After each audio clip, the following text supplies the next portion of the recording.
Morning everybody and welcome to the flute practice.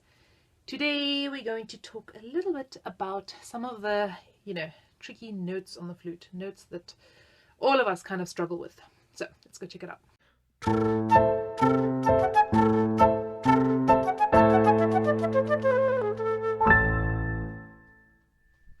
Alright, so famous notes that we all kind of struggle with: C, C sharp to D. C sharp in itself is a, tricky note intonation wise. Then our E, F sharp changeover is also another one that's, it's tricky and uncomfortable.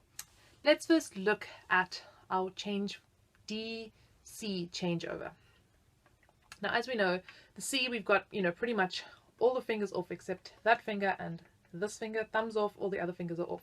So this is a quite unstable position on the flute compared to many of our other notes where G, we're at least holding nicely here.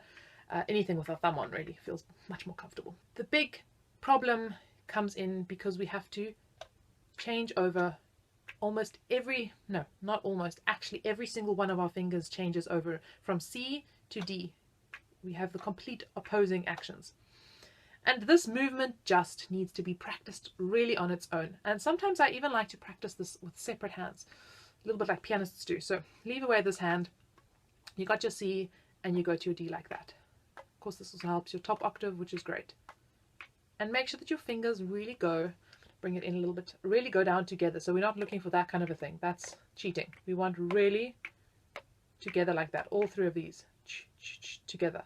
When I think about my fingers, I think about really kind of quick and accurate fingers. So I'm thinking more about almost like quick lifting, flicking action rather than a kind of sluggish, slow.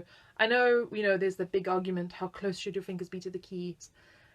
I don't think there is any one true answer for anybody. I think you need to, I used to have my fingers very close and very kind of controlled like that, but I found with time that actually moving them, and I'm not saying like we're not slapping our fingers down like this, but rather to think, just thinking kind of more, as I said, thinking quick flicking actions like this keeps them very accurate and fast, which I love. Then we do this hand. So here the big shift is the baby finger.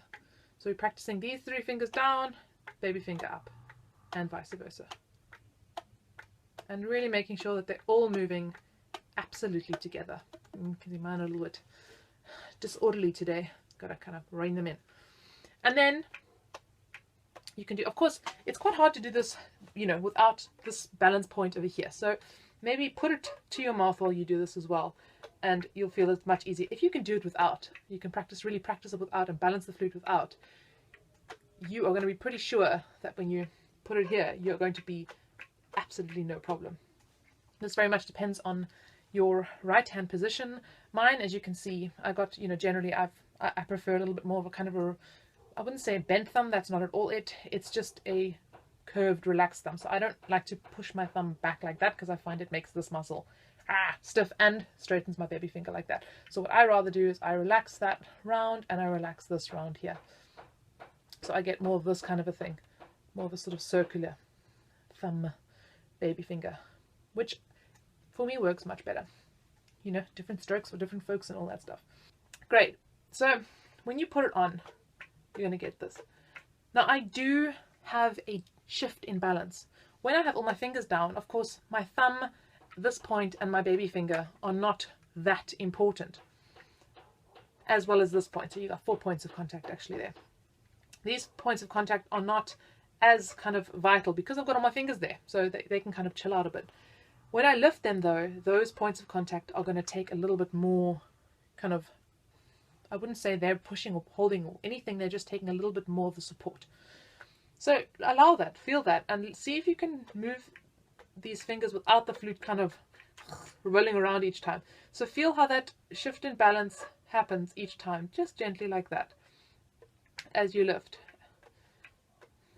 So what we're calling for is a kind of tension that is flexible. So tension, to say that we play without tension is not true, because if we played without tension, we'd be like, it's just not possible. Of course, we have a certain amount of tension and muscle kind of strength that is involved. It's just the excessive tension that we are trying to get rid of. So we do not need to hold like a crazy person when we have all the fingers down. We just don't. We can really, I mean, you know, I don't know if I can do that. There you go. All the thumbs gone, baby fingers gone. I'm just holding from here. You know, I can let go completely.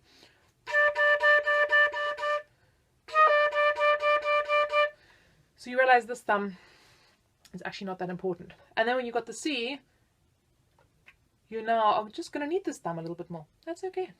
Let's look at C sharp to D, which is even a bit more tricky. C sharp is everything off, open as it gets, and to D. So the difference now is we don't have this kind of anchor point there anymore. Now we're really free, like free falling, you know. But once again, you're just going to feel when you play the D, you're fine. When you play the C, you're going to need to counterbalance a little bit. Whatever that means for you, it might mean a little bit more in the thumb and over here. It might mean a little bit more over here. You kind of need to play around with this, figure out where, how, what. So that eventually we can do the same thing. Just get really even without this kind of movement the whole time, but just really.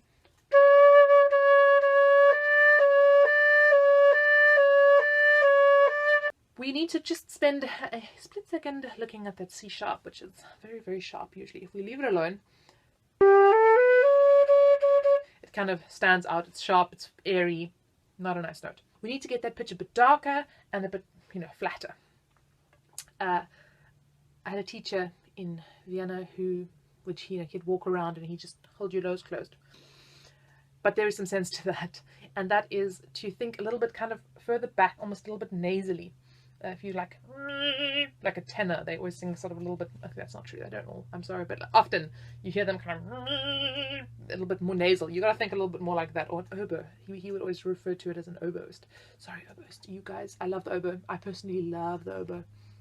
So this is nothing against you. It's just that kind of sound, you know, that a little bit more back in the throat. So.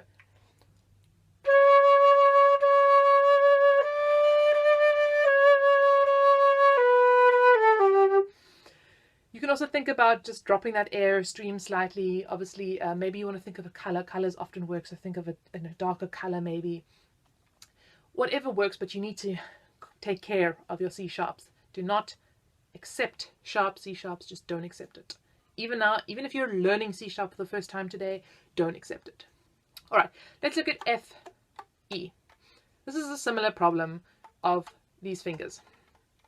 Now, if your fingers are kind of leaning over like this to one side, which is very common and it's something that I used to do, so we're really kind of pushing away like this, this becomes an even more, you know, difficult task because your fingers are just traveling different distances. This guy has to travel really far, and these guys, you know, they don't have to travel so far. For this reason, I moved my whole hand a little bit more centered. So I think a lot more of a kind of a fork shape here. So I'm coming, it's almost like a fork. So that my hand is really balanced in the center, and that way these fingers are traveling more or less equal distances. I've kind of eradicated that problem. Still going to take a bit of coordination, so same thing. I'm going to practice just like this, making sure these two fingers move down perfectly together. You can also do this, practice this. I usually do this on my lap, but when you're sitting, bus, train, boring lesson, all those things, just practicing this movement and feeling how these go down perfectly together. And then we can try that on the flute while playing.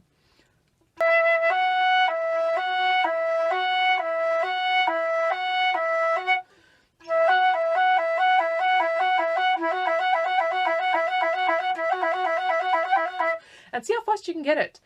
I think so often we're tempted to use this trill key to cheat, but we don't actually need to. We can really train this to become incredibly fast. Now you can kind of practice that whole area all together.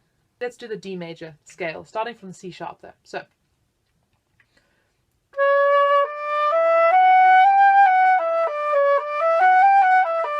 If any of you have watched any of my other videos, you know I'm somehow a huge fan of this Tough and Olga Band #1, so that's exactly actually what we're doing. But you can do whatever you like, really. Just playing around with these notes. If you are new to this exercise, please do it slowly and make sure it is clean. Speed is not the object here. Clean, accurate fingers is clean. Later on, you're going to get this up to speed, you know.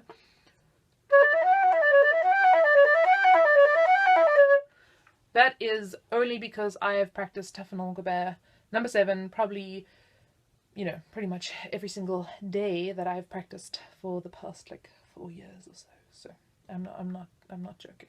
It's part of my daily warm-up routine, which I will get to at some point. But with practice, I promise you it'll come.